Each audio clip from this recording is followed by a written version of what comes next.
ఈరోజు స్వచ్ఛ ఆంధ్ర స్వచ్ఛ దివస్ కార్యక్రమం సందర్భంగా జొన్నవాడ గ్రామాన్ని ఎంచుకోవడం జరిగింది. కామాక్షమ్మ గుడి ముందర ఈ పరిసర ప్రాంతాలన్నీ శుభ్రంగా ఉంచే విధంగా చూసుకోవడం జరిగింది. మన ప్రభుత్వం ప్రవేశపెట్టిన ఈ స్వచ్ఛ ఆంధ్ర గురించి మీకు అందరికీ తెలుసు. ప్రతి మూడో శనివారము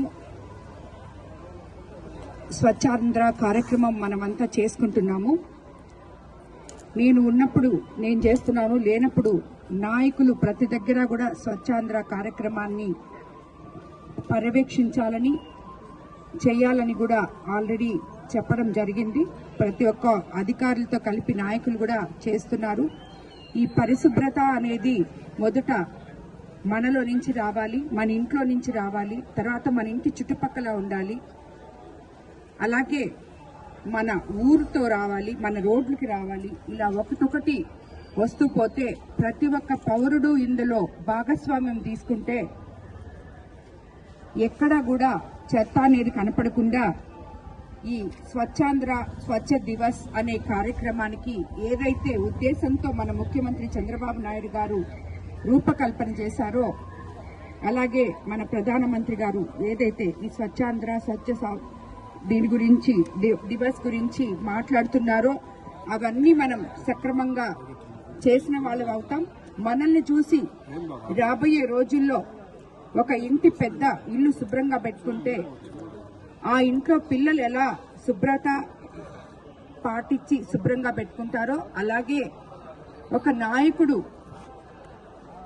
ఊరుని తన పరిసర ప్రాంతాలని శుభ్రంగా పెట్టుకుంటే ఊర్లో ఉన్న జనం కూడా దాన్ని పాటిస్తారని చెప్పి నేను అనుకుంటున్నాను. ఈరోజు ఇక్కడ ఈ కామాక్షమ్మ గుడి దగ్గర మనం ఈ స్వచ్ఛ భారత్ స్వచ్ఛ దివస్ కార్యక్రమం చేసుకున్నాం.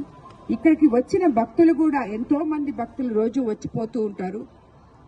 ఇది మన ఊరు కాదు, మంది కాదు, ఇక్కడికి వచ్చాం పోతున్నాం అని కాకుండా ప్రతి ఒక్కరూ కూడా వెళ్తూ ఉంటే దారిలో ఒక కాగితం అమ్మవారి గుడి ముందర కానీ గుడి లోపల కానీ పడుంటే దాన్ని తీసుకోపోయి చెత్తబుట్లో వేస్తే అది మీరు అమ్మవారికి సేవ చేసుకున్నట్టే అవుతుంది. ఎందుకంటే ఆమె పరిశుభ్రత, ఎక్కడైతే పరిశుభ్రత ఉంటుందో అక్కడ దైవత్వం ఉంటుందని మన పెద్దలందరూ చెప్తూ ఉంటారు. కాబట్టి ప్రతి ఒక్కరూ కూడా ఈ స్వచ్ఛ భారత్ స్వచ్ఛ దివస్ మూడో శనివారంలో ప్రతి గ్రామంలో, మనకి కొవ్వూరు కాన్స్టిట్యున్సీలో 82 పంచాయతీలు ఉన్నాయి ప్రతి దగ్గర, అలాగే బుచ్చిరెడ్డిపాళెం కార్పొరేషన్లో కానీ ప్రతి